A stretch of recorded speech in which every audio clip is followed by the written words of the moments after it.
warahmatullahi wabarakatuh. Ya, kembali lagi di podcastan LDK Foskomi.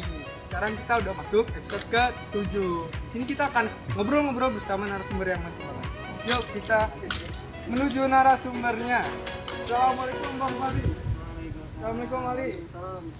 Oke, sebelum kita mulai ada baiknya kita perkenalan dulu nih, karena ada pepatah yang mengatakan tak kenal maka ta'aruf. Jadi kita ta'aruf kenalan dulu teman-teman.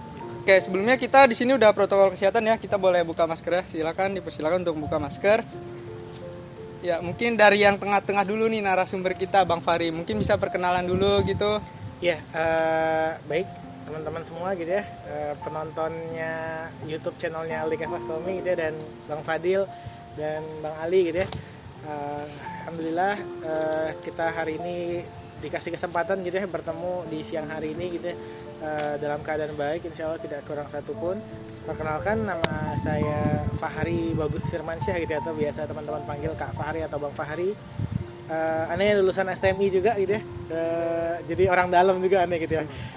Lulusan 2015, dulu jurusan SIO, dan sebelumnya juga aktif di LDK. Mungkin itu ya, nanti kenalan lebih lanjut sambil jalan.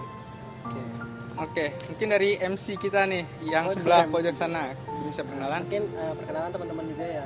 Ini nama Ane Ali Nurdi Firmansyah, dan saat ini juga masih di divisi Humet Ane. Itu aja mungkin perkenalannya.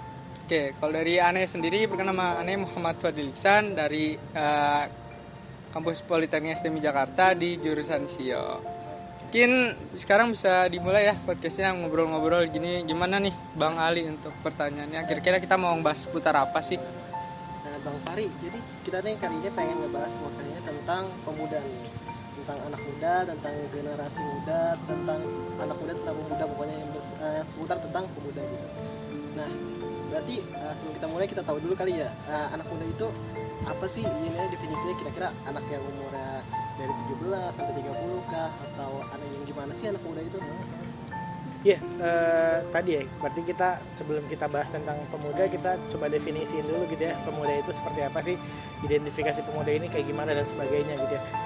Bagiannya gitu ya, anak muda adalah seseorang gitu ya yang bukan diukur berdasarkan umur, tapi seseorang yang dia diukur berdasarkan pemahaman, berdasarkan pemikiran gitu ya. Jadi saat ada seseorang yang hadir dan dia membawa pemikiran masa depan gitu ya, maka dia bisa disebut sebagai anak muda atau pemuda gitu.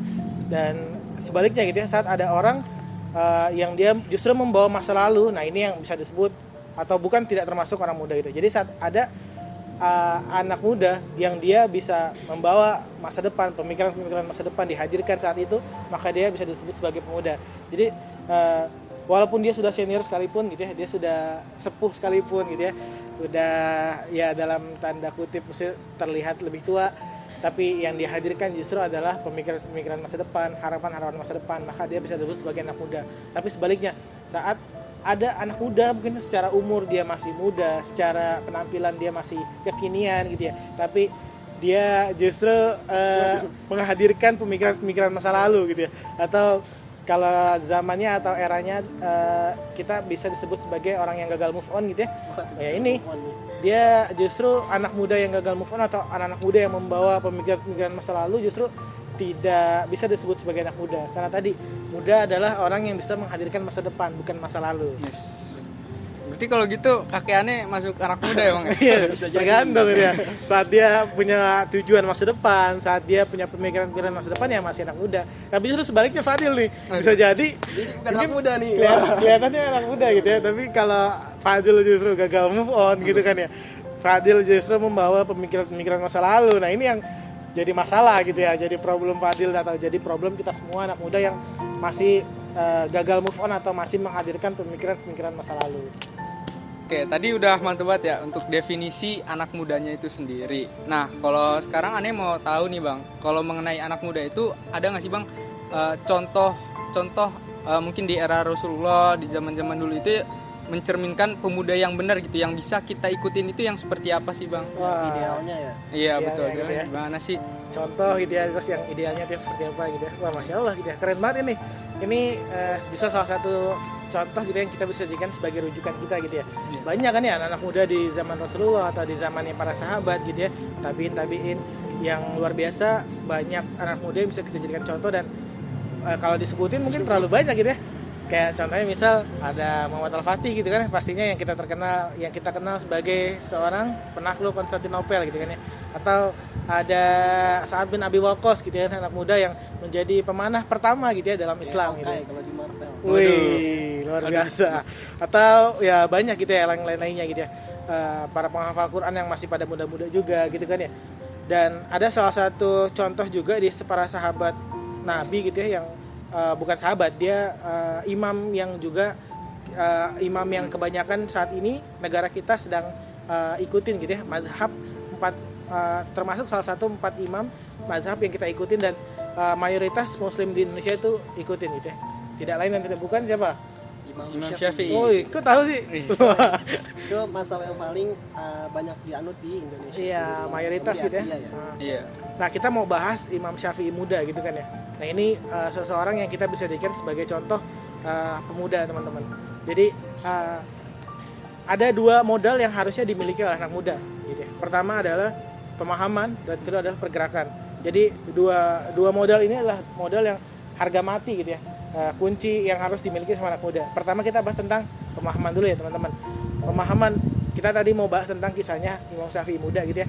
Kita tahu Imam Syafi'i yang kita kenal aja dia sudah banyak memberikan manfaat gitu ya, banyak memberikan pengaruh ke dunia Islam gitu ya. Bahkan sampai saat ini kita bisa merasakan manfaatnya. Tapi ada kisah yang menarik di zamannya Imam Syafi'i muda ini adalah kisah tentang cara dia menjadi dia yang sekarang ini gitu ya. Dia yang sekarang ini kita kenal. Dia yang sekarang ini adalah seorang imam gitu ya. Dia itu adalah orang yang proses pemahamannya itu luar biasa teman-teman. Jadi ada kisah bagaimana Imam Syafi'i ini mau belajar, mau untuk berproses untuk bisa paham. Dia itulah kisah tentang dia berangkat menuju gurunya teman-teman. Jadi di zamannya beliau gitu ya, ada kisah tentang dia yang mau berangkat ke gurunya. Sebelum berangkat gitu ya, dia dibekali oleh ibundanya gitu ya, dibekali uang oleh ibundanya, uang gitu ya, dirham di zaman itu, tapi kalau dikonversi ke sekarang itu sekitar 20 jutaan gitu ya. 20 jutaan ini dibekali oleh ibunya untuk memberangkatkan Imam Syafi'i ini menuju gurunya gitu ya. Yang mungkin kebanyakan kita sekarang 20 juta ini beli apa kira-kira? Beli aerok gitu ya. Kayak Hanif ya. Motor aerok. Iya. Nah, kalau zaman kita mungkin kita bisa beli aerok gitu ya 20 juta atau kita tambahin dikit lah ya. Aerok enggak 20 juta juga sih gitu ya. Iya. Kita tambahin dikit bisa dapat aerok gitu ya. Tapi enggak di zamannya Imam Syafi'i. Ibundanya Imam Syafi'i ini luar biasa. Dia bekali uang segitu banyak hanya untuk menuntut ilmu gitu ya. Jadi Imam Syafi'i ini orang miskin sebenarnya. Tapi dia tidak pelit untuk mengeluarkan uang banyak untuk ilmu.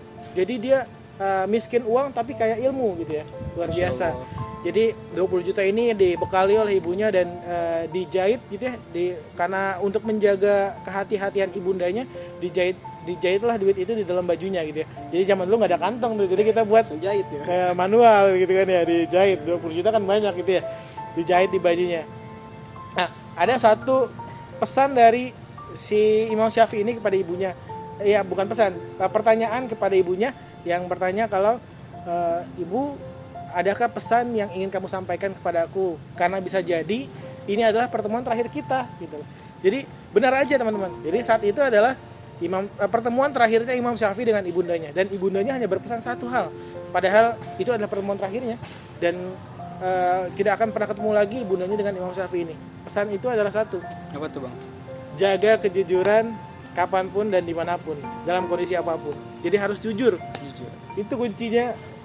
Itu pesan ibundanya kepada Imam Syafi'i.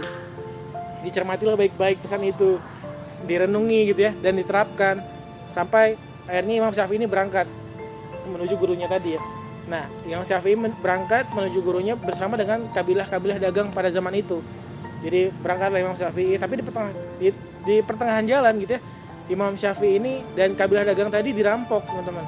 Siapa? Bang Hanif ya, Bang Ali. Iya, kalau di kapal gitu ya, di laut itu istilahnya ada perompak atau ada bajak laut gitu ya. Ini kabilah dagang di gurun. Ada perampok gitu yang ngerampok kabilah dagang dan rombongannya si Imam Syafi'i ini. Nah, terus habis itu habislah semua cerita gitu ya dagangannya kabilah dagang tadi, dan hanya menyisakan satu Imam Syafi'i ini yang belum sama sekali digeledah atau diperiksa. Karena Imam Syafi'i nggak kelihatan punya duit gitu kan ya. Secara penampilan dia seperti orang yang nggak punya duit, dan perampok yakin dia memang orang yang nggak, kita saat menggeledah dia, saat memeriksa dia juga nggak bakal dapat apa-apa dari Imam Syafi'i ini gitu. Iya. Sampai akhirnya ditanyalah si Imam Syafi'i ini sama perampok tadi, hei anak muda gitu ya, apakah kamu menyembunyikan sesuatu gitu ya? Apakah kamu nyimpan sesuatu? Tadi kan Imam Syafi'i ingat tuh sama pesan ibunya satu. Jujur. Apa tadi? Jujur. Jujur ya. Pesannya satu, menjaga kejujuran. Karena Imam Syafi'i ini dengan polosnya gitu ya, dengan lugunya dan dengan kejujurannya, dia mengatakan kalau dia menyimpan duit 20 juta tadi hasil dari ibunya tadi, pembekalan ibunya tadi ya, perbekalan dari ibunya. Yang harusnya digunakan untuk menuntut ilmu gitu kan ya, harusnya digunakan untuk kehidupan di sana, tapi ternyata terancam dirampok nih duit tadi 20 juta tadi. Akhirnya si perampok tadi nggak percaya sama perkataan Imam Syafi'i tadi. Akhirnya Imam Syafi'i dengan pembuktiannya gitu ya, membuktikan untuk meyakinkan perampok ini kalau dia punya duit, dibukalah jahitan yang ada duitnya tadi gitu ya, dibuka, dan saat itu juga perampok semuanya kaget, apa sih bahasanya itu, Cengang mungkin ya. cengang gitu ya, tertegun gitu kan ya, dan Surprise. kaget gitu kan, dan sangat speechless gitu ya, kaget gitu kan ya, nggak nyangka lah ya kalau memang anak ini ternyata punya duit dan segitu banyak, dan dia dengan jujurnya mengatakan kalau dia punya duit saat dia ingin dirampok gitu ya. Padahal itu dibutuhin banget duitnya Padahal ya Bang. dibutuhin. Duit banyak. Jelas, dia ingin menuntut ilmu gitu kan, dan duit ini memang dipesankan ibunya, dibekali oleh ibunya untuk menuntut ilmu, bukan untuk dikasih ke perampok gitu kan ya. Jadi pesan ibunya untuk selalu jujur dimanapun yang Iya, sayangnya memang Imam Syafi'i ini ditanya sama perampok. Mungkin kalau perampok yang nanya ya gak jawab gitu ya. Iya. Gak bakal dikasih tahu, gak jujur gitu ya. Bukan gak jujur, maksudnya memang karena gak ditanya gitu kan ya. Iya. Nah, karena saat itu juga kepala rampok di situ menghampiri rombongan tadi itu, rombongan Imam Syafi'i dengan orang yang merampok tadi, yang memeriksa tadi. Saat itu juga diceritainlah ketua perampok tadi gitu ya, ketua gengnya gitu istilahnya ya, oleh si yang memeriksa Imam Syafi'i ini, dikasih tahu ke ketua perampoknya, dan saat itu juga ketua perampoknya itu kaget gitu kan ya. Masya Allah, dan enggak jawab Masya Allah gitu ya. Kata ketua perampok Masya Allah. Kalau kita gitu ya, misalnya bakal jawab kayak gitu, tapi dia kaget juga, dan saat itu juga hidayah datang kepada ketua perampoknya tadi, dan saat itu juga itu ketua perampok masuk Islam, teman-teman. Luar biasa ya. Lucunya gitu ya, anggota perampoknya yang lain tuh kaget juga sama ketua perampoknya, bukannya marah-marah, bukan, justru lebih kagum lagi sama ketua perampoknya. Dia kata anggotanya gini, kalau lu aja gitu kan, kalau bahasa perampok kan lu gue gitu ya, Iya. kalau lu aja dapat hidayah masuk Islam gitu kan, gimana gue yang cuma anak Bawahan. gue udah pasti masuk Islam juga ini gitu kan.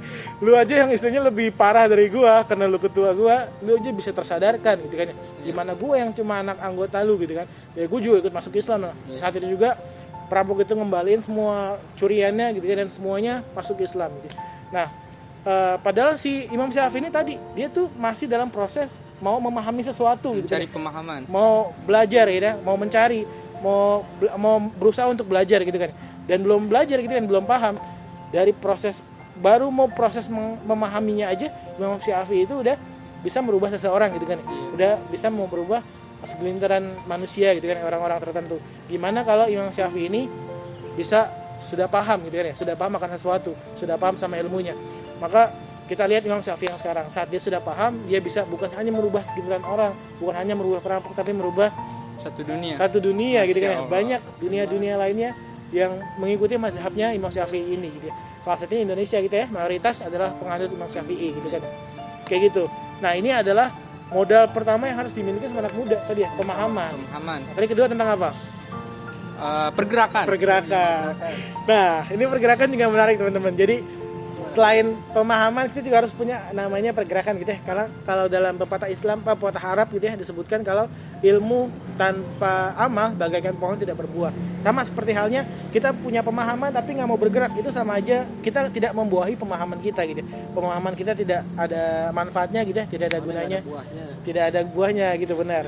Nah, sama seperti kalau kita analogikan ke anggota tubuh gitu ya. Pemahaman itu sebagaikan mata, teman-teman, dan pergerakan itu bagaikan kaki.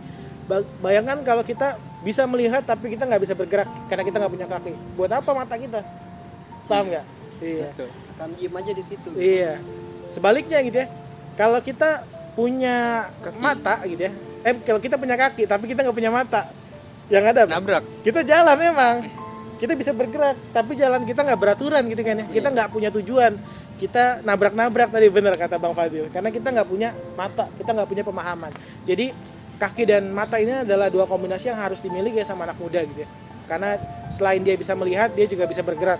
Itu yang harusnya menjadi modal dasar anak-anak muda tadi ya. Kalau kita kaitkan dengan pemuda ideal tuh harusnya yang seperti apa gitu kan ya. Pemuda-pemuda yang punya modal pemahaman dan pergerakan. Jadi dia ini kan sebenarnya luas banget gitu ya. Pemahaman ini kita yang harus sebanyak mungkin mencari wawasan dan ilmu gitu kan ya, ke banyak tempat, ke banyak referensi dan sebagainya, dan pergerakan gitu kan ya, banyak tempat-tempat yang kita bisa masuk ke dalamnya dan kita bisa memberikan pengaruh gitu kan ya, bisa memberikan kebermanfaatan di sana.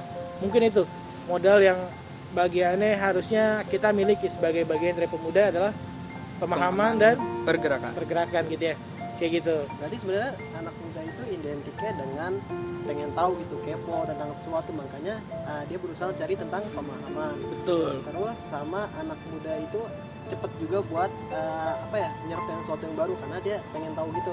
Kayak udah contohnya kita nih waktu pertama kali media sosial ada gitu, anak muda pasti yang pertama kali coba media sosial itu yang ngasih tahu ke orang tuanya, bahkan ngajarin itu kali.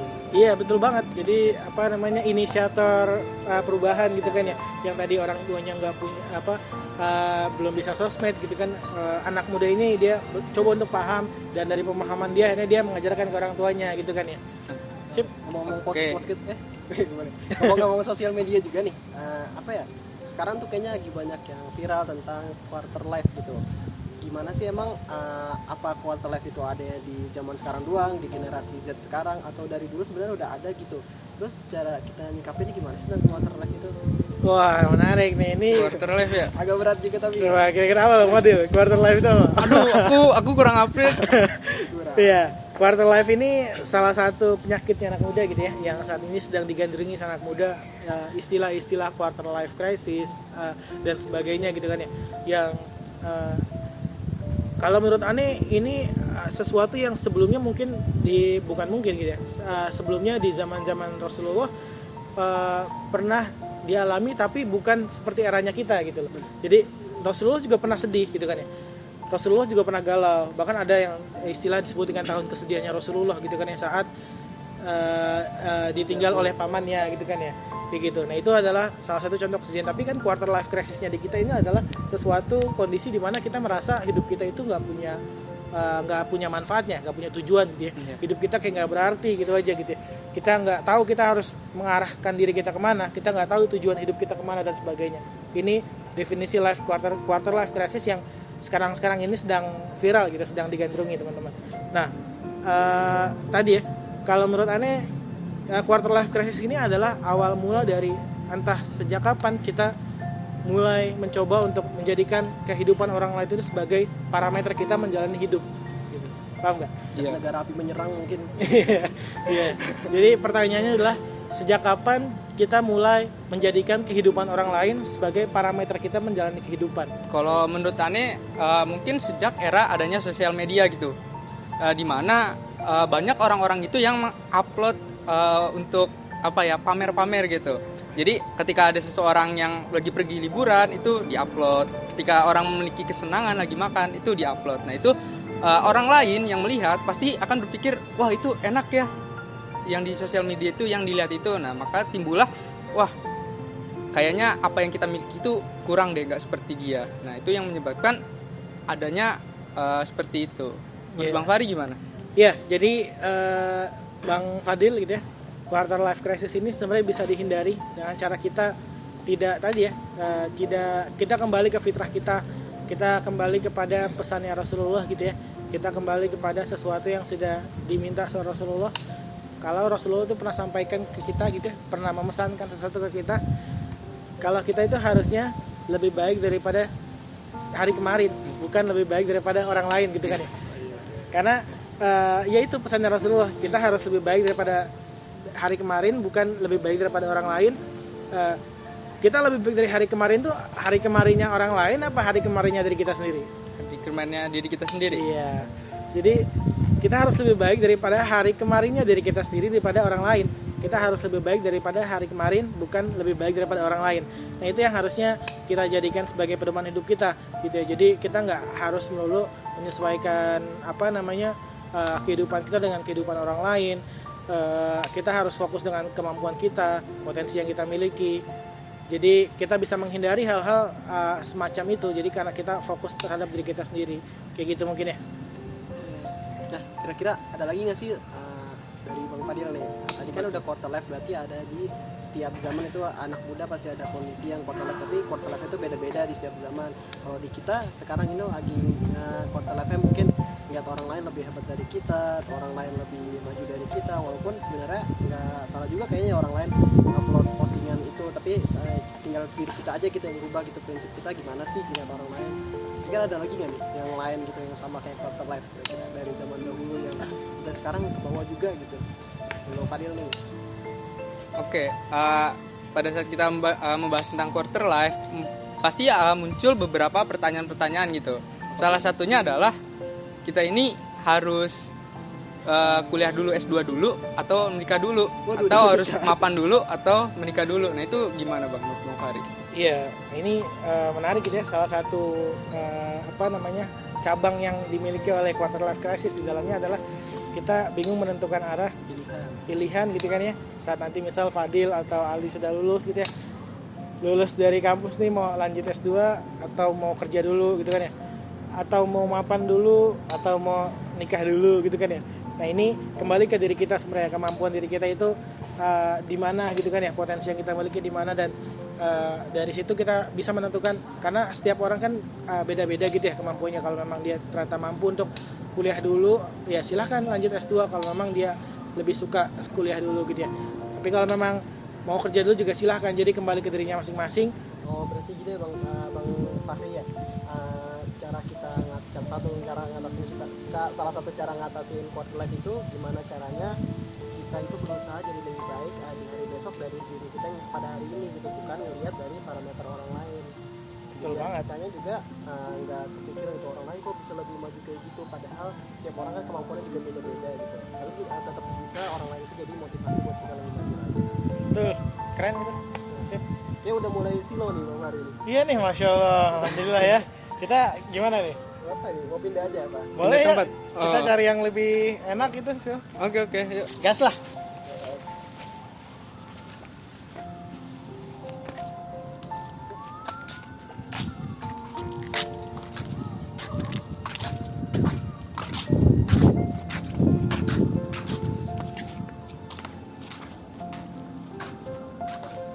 Wah, enak juga sini nih.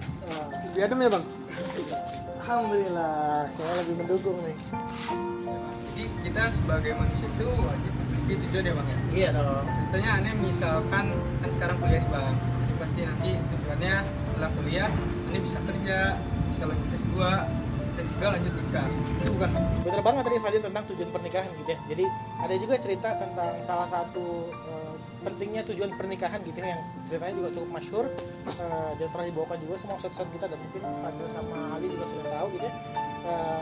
Cerita tentang seseorang yang diminta untuk menelusuri hutan untuk mengambil batang kayu dengan syarat satu, dia nggak boleh melihat ke belakang atau dia nggak boleh balik lagi ke belakang. Terserah dia mau ngambil batang kayu apapun yang menurut dia itu adalah yang terbaik buat dia gitu ya. Nah singkat cerita seseorang ini gitu ya sudah memasuki hutan gitu ya, untuk menelusuri batang kayu tadi. Setelah sudah menelusuri beberapa perjalanan, dia menemukan satu batang kayu nih yang menurut dia itu udah bagus gitu ya, udah cakep lah, dan menurut dia ini udah yang terbaik gitu. Tapi akhirnya terlintas dalam pikiran dia kalau di depan sana kayaknya ada lagi yang lebih baik daripada yang ini, walaupun menurut dia yang ini pun udah bagus gitu kan. Akhirnya dia tinggalkan yang ini untuk dia menelusuri perjalanan hutan tadi untuk mencari batang kayu yang menurut dia akan dia temukan yang lebih baik daripada yang ini. Singkat cerita dia sudah menelusuri perjalanan gitu kan ya. Dia beberapa perjalanan dia telah telusuri dan dia sudah menemukan batang kayu yang lebih baik daripada yang sebelumnya gitu ya. Setelah secara penampilan oke gitu kan ya, secara tampilan oke, batang kayu gitu ya. Padahal cuma batang kayu, menurut dia ini udah oke gitu daripada yang sebelumnya. Singkat cerita dia berpikir kalau suatu saat nanti gitu ya, di depan nanti akan dia temui batang kayu yang lebih baik daripada yang ini. Dia berpikir lagi hal yang sama seperti yang dia temukan batang kayu yang pertama tadi. Akhirnya dia memutuskan untuk melangkah lagi ke depan untuk mencari atau menemukan batang kayu yang menurutnya bisa lebih baik daripada yang dia temui sekarang. Akhirnya dia ke depan gitu ya, mencari, dan bener aja gitu ya, dia temuin lagi batang kayu itu yang bagus juga, yang sama yang lebih baik daripada yang sebelumnya. Dia pengen ambil nih, dia udah pengen bawa pulang, menurut dia ini udah yang paling sempurna daripada yang ada sebelumnya, udah yang lebih baik daripada 2 batang kayu yang sudah ditemui sebelumnya. Lagi-lagi dia berpikiran kalau di depan sana bakal ketemu lagi sama yang lebih baik. Ya udah, yang menurut dia sudah lebih baik dari yang 2 tadi pun ditinggalin tuh, ditaruh lagi, dia pergi lagi ke belakang, ke depan gitu ya. Dia temui lagi batang kayu yang ternyata batang kayu ini tidak lebih baik daripada yang sebelumnya. Padahal yang sebelumnya itu secara harapan dia sudah terpenuhi gitu ya. Dan harapan dia ternyata dia pengen harapan dia lebih baik lagi dari yang sekarang ini sudah didapati. Ternyata di depan sana dia temui yang justru lebih buruk gitu ya, daripada yang sudah didapati sebelumnya. Saat itu juga dia menyesal gitu ya. Saat itu juga dia berpikir kalau nggak mungkin saya ambil batang kayu yang ini, karena kalau saya ambil batang kayu yang ini artinya saya penurunan gitu ya, karena sebelumnya dia sudah dapat yang lebih baik, ternyata dia dapat yang malah justru lebih buruk daripada yang pertama kali dia temui gitu. Pertama kali dia temui udah bagus gitu kan ya, terus ketemu lagi yang lebih bagus, ketemu lagi yang lebih bagus, ternyata saat dia mencari lagi yang lebih bagus dia ketemu yang lebih buruk dari yang pertama kali dia temui gitu kan ya. Akhirnya dia nggak mungkin ngambil yang ini, dia memutuskan untuk lagi maju lagi ke depan. Saat dia maju lagi ke depan, dia bertemu lagi memang dengan batang kayu yang lebih baik daripada yang ke belakang, dari yang sebelumnya gitu ya. Dia temui dari yang sebelumnya, akhirnya tapi batang kayu yang ditemui sebelumnya ini tidak lebih baik daripada yang pertama kali dia temui. Kalau yang dari pertama kali dia temui aja nggak lebih baik, gimana yang nomor 3 tadi yang udah menurut dia sempurna gitu kan ya. Berarti lebih buruk dari yang sempurna tadi, parah gitu ya, jauh kualitasnya. Tapi tidak dia sangka-sangka ternyata dia sudah hampir menuju ujung hutan gitu kan. Dia tidak bisa lagi mencari batang kayu karena dia sudah di penghujung hutan. Akhirnya dan dia tidak bisa balik lagi tuh tadi, karena kan kebetulannya dia nggak bisa balik ke belakang, dia nggak bisa balik ke belakang. Akhirnya dia keluar hutan dan dia membawa batang kayu yang ternyata tidak lebih baik daripada yang dia temui sebelumnya. Jadi memang hikmah dari cerita itu gitu ya, Fadil, Ali, adalah kita harus tahu tujuan kita gitu ya. Sama seperti tujuan kita mengambil batang kayu tadi, kita harus tahu dulu tujuan kita ngambil batang kayu buat apa. Kalau memang kita butuhkan batang kayu tersebut untuk bertahan hidup dari anjing gitu ya, untuk melempar anjing misal, untuk melindungi diri kita dari anjing, yang kita butuhkan batang kayu yang seperti apa kira-kira kalau kita mau berlindung dari anjing? Kuat. Iya, yang berat gitu ya. Nah itu, kita hanya perlu mencari sesuatu sesuai dengan tujuan kita gitu ya. Kalau kita nyari sesuatu untuk melempar anjing, ya kita cari yang enak buat melempar anjing gitu kan ya. Atau kita mau nyari batang kayu untuk ngambil buah misal di atas gitu kan, karena kita kurang tinggi gitu kan, nggak nyampe. Kira-kira kita butuh batang kayu yang seperti apa? Panjang. Yang panjang gitu ya, yang tinggi gitu ya. Iya. Ya udah, cukup cari batang kayu yang tinggi, yang panjang. Nggak perlu nyari yang berat gitu kan ya. Malah menyusahkan kita gitu kan ya. Saat kita nyari batang kayu untuk ngambil buah malah yang berat, buat apaan gitu kan ya? Berat-beratin kita. Terus belum lagi kalau nggak tinggi nggak nyampe gitu kan.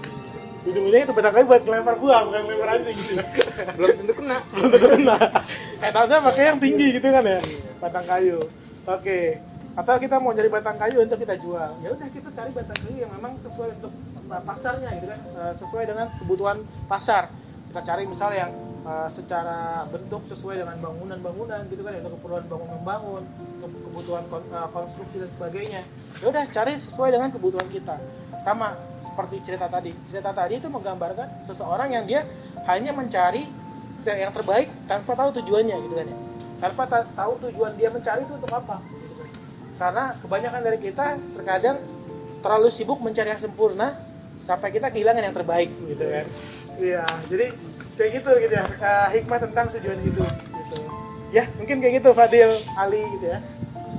Oke ya, mungkin untuk podcast ini udah sekian, cukup panjang kita ngobrol-ngobrol ya. Oke, untuk sesi selanjutnya kita Q&A. Nah, sebelumnya kita udah ngumpul nih Bang pertanyaan-pertanyaan dari Instagram di LDK Foskomi. Iya. Mungkin untuk pertanyaannya bisa disebutin oleh Bang Ali. Bang Fahri ini ada beberapa pertanyaan nih di tapi ini. Yang pertama tuh ada ini ya, ini saran dong nama ibu kota baru. Waduh, atau betul box banget ya. Karena pas banget nih kita katanya pengen ada ibu kota baru. Nah, kira-kira salamnya apa nih dengan ibu kota? Wah, Kalau dari berat. Bang Fahri gimana nih? Berat. Aduh, aneh masih belum Coba kepikiran kita ya. sebutin satu kali ya dari siapa? Boleh. Coba dari Bang Ali gimana? Ada Ada pikirannya nama ibu kota baru. Mungkin kan sekarang Nusantara nih, kalau dikasih kesempatan namain mungkin Nusarara kali ya. Widih, Nusarara ya. Biar anak-anak kecilnya bisa lebih baik lagi ke depannya. Wes. Nusantara, Nusarara. Karena kita sekarang berada di akhir zaman, aneh usulin namanya huru hara. Coba Bang Fadil apa? Apa ya? Nusantara, Nusarara, huru hara. Terakhir. Kalau aneh berarti dunia sementara. Widih. Kenapa kan? Karena kita harus ingat akhirat. Ingat juga. mati ya. Benar. Sip. Mungkin- Oke, kayak gitu mungkin ya jawaban kita ya. Dan serius amat. Nah, mungkin ada pertanyaan lagi nih dari Rifat Paulini nih. Nah, peran pemuda dalam Islam itu gimana sih nih? Dari Bang Fahri, peran pemuda dalam Islam. Oke, sip.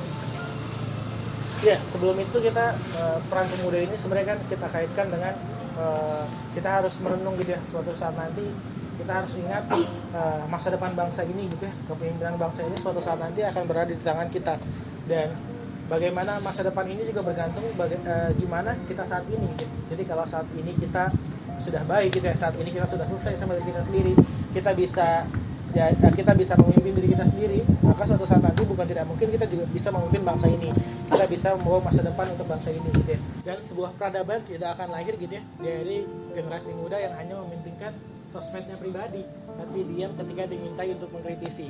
Karena pemuda-pemuda saat ini butuh kita negeri ini gitu ya, butuh pemuda-pemuda seperti kita ini yang bisa melahirkan solusi, bukan hanya yang dengan selfie, apalagi yang tukang maki-maki gitu kan.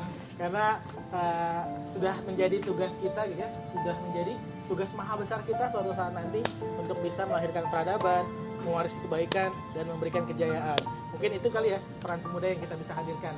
Itu kurang lebih tentang kita harus selesai sama diri kita sendiri. Kita yang suatu saat nanti kita bisa memimpin bangsa ini, dan bangsa ini bisa dimulai dari diri kita sendiri, memimpin diri kita gitu ya. Mungkin itu ya pertanyaan yang bisa saya jawab terkait pertanyaan peran pemuda tadi ya. Mungkin gua aja dulu kan sekarang. Jadi tadi yang pertama saran ibu kota baru, dan tadi yang peran pemuda gimana pemuda harus memiliki peran dari sekarang, karena pada waktu itu bisa dibangun dengan ya gitu, dengan diam aja gitu, karena kan dibangun dari seluruh gerakan kita memahami tadi yang masih itu kira-kira Iya, benar banget. Ya, udah sip. Mantap ya. Ya, mungkin untuk sisi Q&A sudah selesai. Ini juga sekaligus mengakhiri sesi podcast pada siang menjelang sore hari ini ya. Di sini Ana yang ngucapin terima kasih buat Bang Fahri nih udah Iya, jadi siap. narasumber Sama-sama. pada podcastan di episode ke-7 ini. Terima kasih juga. Terima kasih buat MC kita Bang Ali ya. Terus juga di belakang layar ada Bang Adif. Dadah. Masya Allah. Ya, mungkin itu saja ya. Jangan lupa like, komen, dan subscribe. Siap. Udah. Ya, Mungkin itu saja, kurang lebihnya mohon maaf. Wassalamualaikum warahmatullahi wabarakatuh. Waalaikumsalam warahmatullahi wabarakatuh. Salam teman-teman.